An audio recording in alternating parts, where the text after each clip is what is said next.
Стресстен, кішігірім депрессиядан адамның өзі де құтылуына болады. Ол туралы мына Крис Бейлидің «Мой продуктивный год» кітабында бір тамаша кеңестер айтылған екен, соны сіздерге айтып бергім келіп тұр.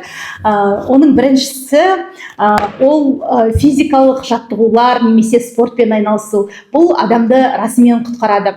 Екіншіден кітап оқу, мүмкін басқа бір дүниелерді оқу, жаңа нәрсені үйрену. Міне сол да адамның өміріне өте пайдалы екен.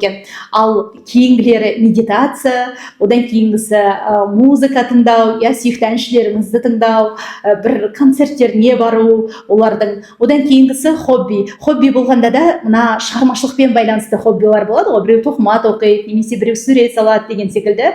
Бір сондай бір шығармашыл хоббилар бұл да адамның жанын емдеуде бір өте күшті құрал екен. Ал кейінгісі ол құлшылық, әрине, ол Құдайға құлшылық әркімнің өз деңгейінде.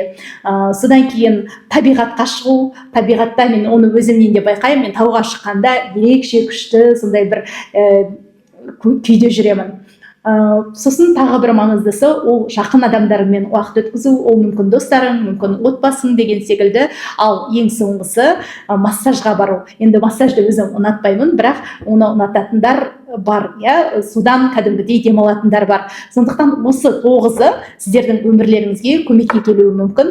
Сіздердің өмірлеріңізде осының қайсысы бар, міндетті түрде комментарийда жазыңыздар. Және осы кітаптың толық ішіндегі маңызды ақпараттарын білгілеріңіз келсе, онда менің кітап клубыма жазылып қойыңыздар. Кітап клубында осы кітапты түгелдей ішіндегісін сығып, қаймағын сүзіп айтып беремін.